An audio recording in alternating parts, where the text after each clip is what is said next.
त्यहाँ पुर्खा जुन हाम्रो रगतमा माटो अनि त्यहाँ खुन बसिरहेको छ अनि त्यसपछि गएपछि अनि फेरि त्यो अब वहाँदेखि डुङ्गा बाना आउन बहुत गाह्रो अप्ठ्यारो हुन्छ हामीलाई त हामीलाई अब सजिलो गर्नलाई हामी फेरि बिहार जानुपर्छ कि युरियाहरू मलहरू लिनलाई त पाती भएर जानै पर्छ त जानेपछि तिनीहरू के भन्छन् जुन जो नेपाली थे वो तो चले गए तुम तो हम लोग जैसे दिख रहे हो तुम तो इंडियन हो ना हमारे पास आ जाओ हम तुमको आधार कार्ड देंगे नेपाल पूजा देंगे और तुम लोग को नौकरी देंगे सुविधा देंगे बहुत आ जाओ हमारे पास आ जाओ त्यति बेला मेरो आफ्नै हजुर बुवा लाल मोहम्मद खानलाई फेरि प्रस्ताव गरेको थिएँ हाम्रो बुवा भन्नुभएको हजुर बुवा कि तिमीहरू गएर त्यहाँ ठन्डा गाडा कहाँसम्म हो तिम्रो हामीले गर्दैनौँ हामी मर्छौँ भएर हामी गर्दैनौँ हामी यो लोकलाई हामीलाई चाहिएन त्यसपछि त्यहीँ छोपेर तिनलाई मेरो हजुर बुवालाई अनि 2 महिनालाई फेरि त्यही बेतिया जेलमा मुद्दा चलाएर हालिदिए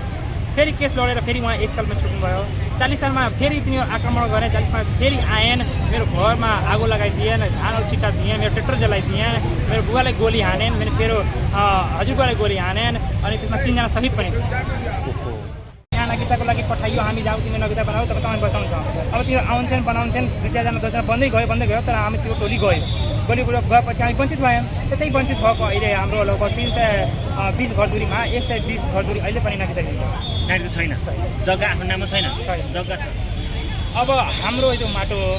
हामी देशभक्त हो सुरुदेखि लड्दै आएको छौँ त्यो हाम्रो बलिदान त्यहाँ बहुत छ हाम्रो खुन बहुत बगेको छ र यो नगीता हामीले सरकार किन्दैछौँ यो त हामी सवाल गर्न छौँ हाम्रो पुर्खाहरू मरेन हाम्रो पुर्खामा 30 पुस्ता गयो हाम्रो हजुर बुवा लड्नु भयो बुवा हाम्रो एज भयो म पनि 27 वर्षको भएँ अब मेरो पुर्खाहरू पनि केही गर्नु भएर हाम्रो हक अधिकार पनि छ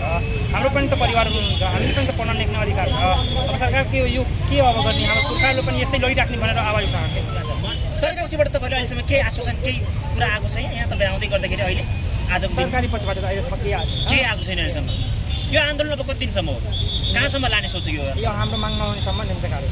अब उहाँले भनेको यो कुरा बहुत सेन्सिटिभ हो प्रधानमन्त्री यो पदमा आइसकेपछि हाम्रो कुनै पनि प्रधानमन्त्री आइसकेपछि भनिन्छ होइन त्यो सोचेर अलिक बोल्नुपर्छ अब के हो कस्तो उहाँहरू हो तर अब उहाँहरूको अब आफ्नो होला केही सोच विचारले भन्नुभयो होला अब मैले त्यो भन्न सक्दिनँ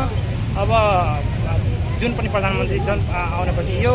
देशको बहुत यो सेन्सिटिभ कुरा हो यो भन्नेपछि हाम्रो देशमा बहुत नराम्रो किसिमको पर्न सक्छ यो भन्ने कुरा अलिक सोचेर बोल्नुपर्छ त्यो त हामी भन्छौँ तर अब उहाँको अब किन भन्नुभएको अब आफ्नो प्रश्न होला तर यो बहुत